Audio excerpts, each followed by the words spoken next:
안녕하세요. 수의사 아빠입니다. 지난 시간에 저는 질병의 근본 원인과 증상이 나타나는 이유에 대해서 설명드렸습니다.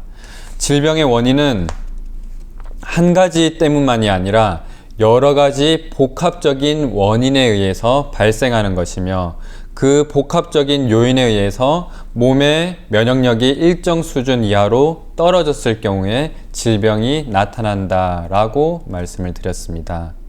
그래서 우리는 질병을 바라볼 때 단순히 눈에 보이는 증상만을 보는 것이 아니라 그 너머에 있는, 그 깊이 있는 근본적인 문제를 생각하고, 그리고 또 전체적으로 보는 눈을 가져야 합니다.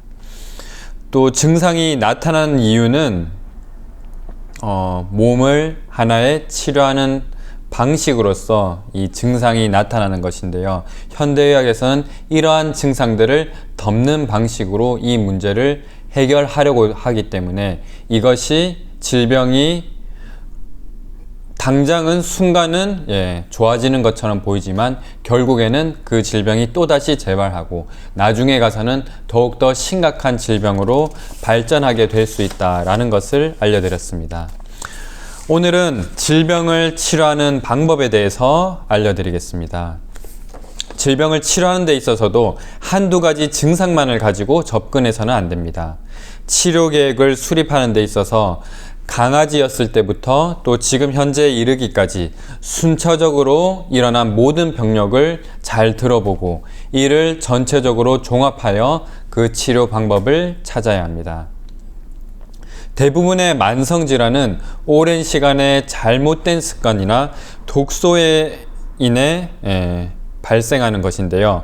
주사나 약물을 통해 며칠이나 몇 주 안에 치료되기를 바라는 것은 욕심일 뿐 아니라 그것은 불가능합니다. 사실 만성으로 진행된 피부병이나 관절염의 경우에는 정상에 가깝게 치료되려면 상당히 오랜 시간이 걸리며 수개월에서 또 때로는 몇 년이 걸릴 수도 있는 것입니다. 그래서 우리는 치료할 때 그 병이 오랜 시간 그 병이 지속되었으면 치료하는데도 그만큼의 시간이 걸린다라는 것을 우리는 기억해야 합니다. 그런데 많은 사람들이 빨리 문제가 해결되기를 바라고 또한 빨리 병이 낫기를 원합니다. 그래서 병원에서 주사나 약을 먹으면 그런 증상이 당장은 사라지기 때문에 놀라기도 하고 치료되었다고 생각을 합니다. 그러나 약물은 신체 스스로가 치유하기 위한 증상을 억압한 것뿐입니다. 모든 증상이 좋아진 듯 보이지만 실제로는 아무것도 치료되지 않았습니다. 결국 문제는 해결되지 않고 질병은 더 심각해지고 깊어질 뿐입니다. 그래서 동물을 전체적인 관점에서 보아야 합니다. 동물은 모든 면에서 긴밀하게 연결되어 있는 하나의 개체이며 여느 복잡한 과정이 그렇듯이 하나가 균형을 이루면 겉보기에는 연관이 없는 것처럼 보이는 또 다른 부분이 문제가 생길 수 있게 되는 것입니다. 자, 이런 질병이 생겼을 때 우리는 대부분 병원을 찾아가고요. 그 병원에서는 지금 현재 우리가 알고 있는 이 현대의학, 주사나 약물이나 수술로 치료하는 현대의학으로 치료를 하는데요. 현대의학에는 분명한 장점이 있습니다. 최근에는 이 진단의학이 매우 발달해 있는데요. 이 진단의학이라는 것은 현재 몸의 정확한 상태, 병의 상태를 확인하고 파악하는 데 매우 요긴한 방법입니다.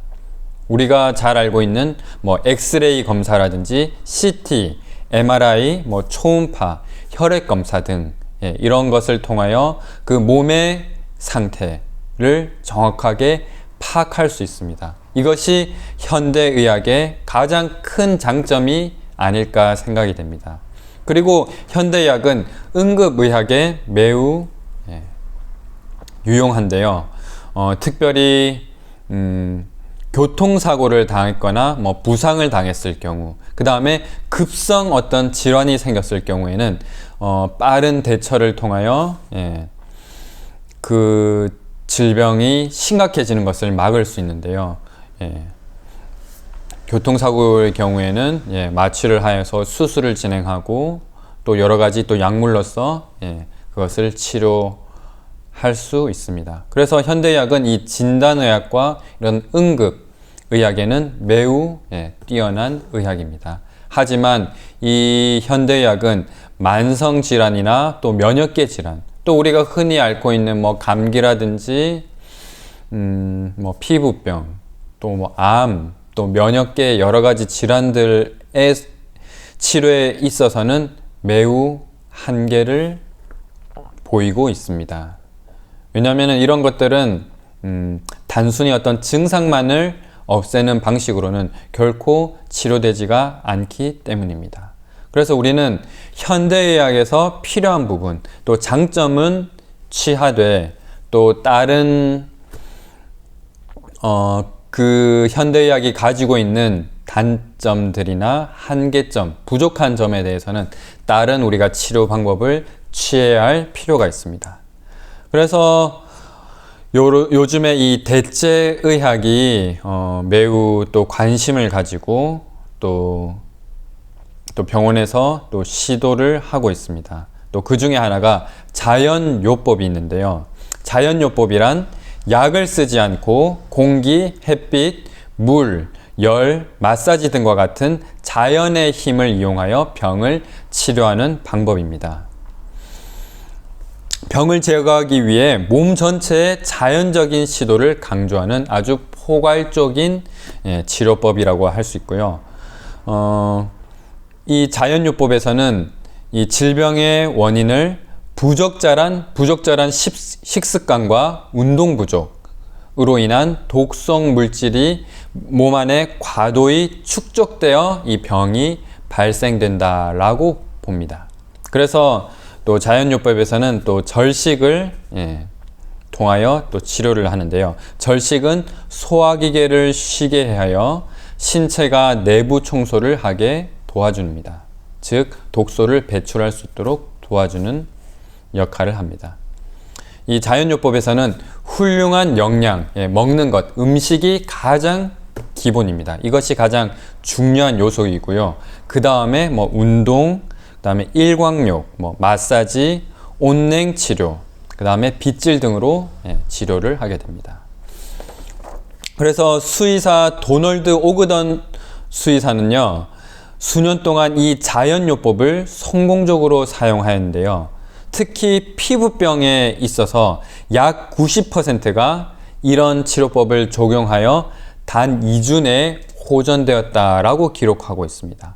깨끗이 목욕시킨 후에 일주일 동안 절식시키면서 맑은 채소 국물만 급여하고 다음 일주일은 야채 수프와 건더기를 조금씩 급여하며 그 다음에 균형 잡힌 자연식을 급여를 하게 됩니다. 이런 경우엔 대부분의 피부병이 좋아졌다라고 이 수의사는 말하고 있는 것입니다. 그렇지만 이 절식을 시킬 때요, 만성질환으로 인해 기력이 약하거나 또 노령견, 또 너무 어린 강아지에게는 이 절식을 주의해야 합니다. 그리고 또 그 다음에는 또 어떤 치료법이 있을까요? 허브 요법이 있는데요. 허브 요법이 시작된 것은 동물들이 야생에서 건강이 좋지 않을 때 특정 풀을 찾아 먹는다는 사실을 관찰하여 만든 것입니다. 그래서 많은 조제약도 이 허브 치료법의 원리를 고려하여 허브에서 추출하여 합성한 것이 바로 우리가 병원이나 약국에서 판매하는 그런 약인 것입니다. 그러나 이러한 약과 또 우리가 알고 있는 이 허브, 그 다음에 뭐 약초의 차이는 무엇일까요? 이 일반 약물은 약물 유도체와 그 다음에 이 약이 추출된 식물은 동일한 것이 아닙니다. 이 허브, 약초 같은 경우에는 실제로 그것이 한 가지 어떤 치료 성분만 가지고 있는 것이 아니라 수십, 수백 개 이상의 물질이 함유되어 있습니다. 그래서 이 천연 식물, 이 허브에는 일반 약물에서 주지 못하는 아주 유일무이하고 복합적인 특성이 있는 것입니다. 이 복합적인 특성이 몸을 치료하게 되는 것입니다. 그래서 이 허브는 뭐 단점이라고 보자면은 이 효과는 또 깊고 느리게 작용한다는 또 그런 점이 있습니다. 그렇기 때문에 이 허브는 뭐 한 번 먹였다고 해서 하루 이틀 먹였다고 해서 갑자기 금방 좋아지지는 않습니다. 조금 시간이 걸린다라는 단점이 있습니다. 이 사실 허브요법은 가장 오랫동안 사용된 치료법이라고 할 수 있습니다. 그래서 수세기 동안 이 동물의 질병에 치료하는데 아주 성공적으로 사용되었습니다. 줄리어트 레비 수의사도 허브의 사용을 대중화시켰는데요. 기생충, 벼룩, 홍역, 신장질환, 방광질환, 관절염, 빈혈, 당뇨병, 설사, 변비, 황달, 외상, 심장질환, 백내장 이런 수많은 질병의 동물들에게 이 허브요법을 적용하여 아주 효과적으로 치료했다라고 보고를 하였습니다. 자, 그 다음에 또 치료법에는요, 수기요법이 있습니다. 수기요법은 또 다른 말로 하면 카이로프라틱이라고 이야기를 합니다. 이 카이로프라틱도 지금 동물병원에서도 시도하고 있는 것으로 알고 있는데요. 이것은 손으로 환부를 다루는 치료법입니다. 이것은 아주 오래전부터 히포크라테스 시대 이후 전 세계적으로 사용되어 왔습니다. 이 수기요법은 질병을 정상적인 생명의 어떤 흐름이나 또 신경 자극, 혈액순환을 방해하는 비정상적인 어떤 신체 구조, 특히 척추가 삐뚤어지거나 척추가 문제가 있을 경우에 이것이 질병으로 나타난다라고 보았습니다. 그래서 이 카이로프라틱의 기본 원리는 척추가 제대로 연결되어 있지 않고 살짝이라도 틀어지면 척추를 지나가는 신경 에너지의 흐름이 차단될 수 있다는 것입니다. 치료는 손으로 이 척추를 조심스럽게 만져주고 또 교정하여서 올바로 또 배열시켜서 정상적인 작동이 가능하도록 만드는 것입니다.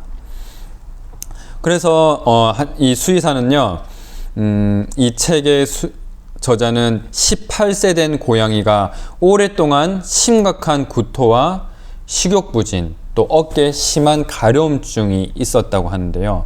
우연히 이 척추지압요법사의 치료를 받았는데 단 한 번의 치료로 구토와 식욕을 회복하였고요. 그 이후에 4번의 치료를 더함으로써 더 이상 증상이 재발되지 않았다고 합니다. 그리고 또 치료법 중에 하나는요, 침술 및 동양의학입니다. 또 우리나라에서는 이것을 또 한의학이라고도 하지요. 그래서 이 동양의학은요, 치료의 원리가 이렇습니다. 좋은 건강 상태를 유지하려면 우주와 몸을 구성하는 기본적인 에너지장이 있는데 그것이 바로 음과 양이다. 이것이 적절히 균형을 이루어야 건강할 수 있고, 반대로 질병이 걸린다는 것은 이 음과 양의 균형이 맞지 않아서 질병에 걸리게 되는 것입니다. 그래서 이 에너지가 흐르는 통로인 몸의 경략을 따라 있는 중요한 혈자리를 다루어서 에너지가 부족하거나 넘치는 것을 교정할 수 있습니다. 그래서 이 혈자리에 침을 놓거나 또 지압을 하거나 또 쑥뜸을 두고 최근에는 또 전기침을 놓아 자극을 유발하기도 합니다. 침술을 통해 뛰어난 효과를 볼 수 있는 질병에는요, 관절염, 추간판 탈출증과 같은 근골격계 질환, 그리고 만성 위장관 질환에 매우 효과적입니다. 그래서 또 이 침술을 통해 또 치료된 또 하나의 사례를 또 이야기하자면요, 6개월 동안 관절염으로 다리를 절게 된 도베르만이 있었습니다.